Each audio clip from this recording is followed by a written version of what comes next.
शेतकरी मित्रांनो नमस्कार. ॲग्रो अपडेट मराठी या शेतीविषयक माहिती देणाऱ्या यूट्यूब चॅनलमध्ये सर्वांचे मनापासून स्वागत आहे.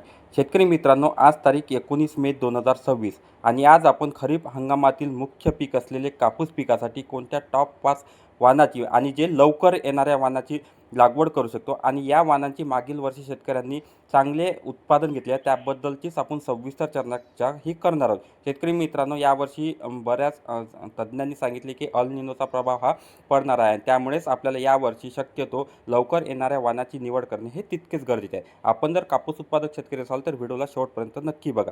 यामध्ये शेतकरी मित्रांनो, आपण वाण सांगताना त्यामध्ये जमिनीचा प्रकार, वाणाचा कालावधी, बोंडाचे वजन आणि लागवडीचे किती अंतर लागू शकतो याबद्दलची सविस्तर माहिती आपण बघणार आहोत.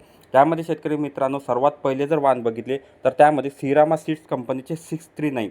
शेतकरी मित्रांनो, या वाणाचा जर कालावधी बघितला तर 150 ते 160 दिवस ह्या वाणाचा कालावधी आहे. आणि यासाठी जमीन जर बघितली तर मध्यम व भारी जमिनीमध्ये या वाणाची आपण लागवड ही करू शकतो. आणि याच्या बोंडाचे जर वजन बघितले तर 5 ते 5.5 ग्रामपर्यंत बोंडाचे वजन हे आपल्याला पाहायला मिळते. आणि याच्या अंतराची लागवड आपण 3.5 फूट, 4 फूट बा 1 ते 1.5 फूट किंवा 2 फूट यानुसार आपण करू शकतो.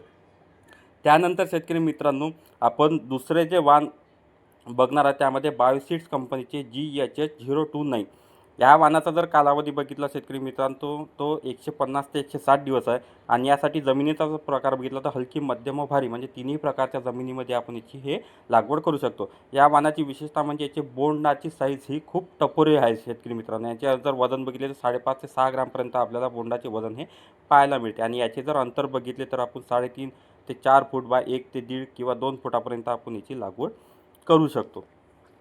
शेतकरी मित्रांनो, हे जे वाण सांगणार आहे हे सगळे वेचणी सोपे आणि रोग प्रतिकारक शक्ती म्हणजे यामध्ये चांगली आपल्याला पाहायला मिळते.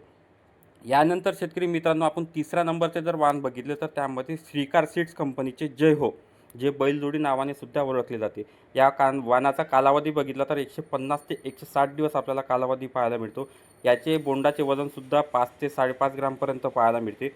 आणि याचे अंतर जर बघितले आपण शेतकरी मित्रांनो, 4 फूट बाय 1.5 फूट किंवा 2 फूट यानुसार आपण याची लागवड हे करू शकतो. आणि यासाठी जमिनीचा प्रकार बघितला तर मध्यम व भारी जमिनीसाठी या वाणाची आपण लागवड ही करू शकतो. त्यानंतर शेतकरी मित्रांनो, यानंतर आहे अजित 155. ही सुद्धा खूप लवकर येणारी वेळ आहे आणि विशेषतः अकोला, दर्यापूर या भागामध्ये सर्वात जास्त चलनात असणारी ही व्हेरायटी आहे. याचा जर कालावधी बघितला तर 140 ते 150 दिवसाचा कालावधी आपल्याला पाहायला मिळतो. जमिनीचा प्रकार बघितला तर हलकी, मध्यम व भारी म्हणजे तिन्ही प्रकारच्या जमिनीमध्ये याची लागवड करायलाही काहीच हरकत नाही. आणि याचेसुद्धा अंतर बघितले तर 3.5 4 फूट बाय 1 यानुसार आपण लागवडीची करू शकतो. याचेसुद्धा बोंड हे टपोरे बघायला मिळतील. यानंतर शेतकरी मित्रांनो, 5व्या नंबरला जर बघितले तर ती म्हणजे राशी कंपनीची स्विफ्ट. शेतकरी मित्रांनो, मागील वर्षी खूप चांगले उत्पादन बऱ्याच शेतकऱ्यांच्या प्रतिक्रिया आपण घेतल्या. त्यामध्ये ह्या राशी कंपनीच्या स्विफ्टला खूप चांगला उतारा ह्या पाहायला मिळाला. आणि हा सुद्धा लवकर येणारा वाण आहे. याचा जर कालावधी बघितला तर 140 ते 150 दिवसापर्यंत कालावधी पाहायला मिळते.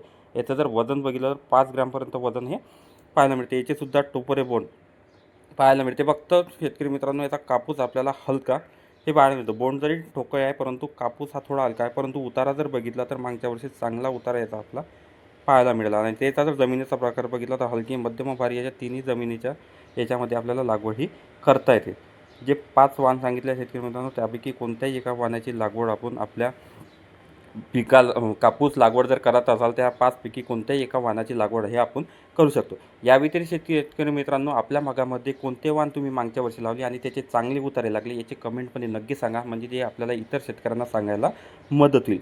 या व्यतिरिक्त शेतकरी मित्रांनो, तुमचे काही प्रश्न असतील तर कमेंटमध्ये नक्की विचारा. आणि अशाच शेतीविषयक नवीन नवीन अपडेट आणि माहिती बघण्यासाठी ॲग्रो अपडेट मराठी या आपल्या यूट्यूब चॅनलला नक्की सबस्क्राईब करा, कारण हे चॅनल आपल्या शेतकऱ्यांचं आहे. धन्यवाद.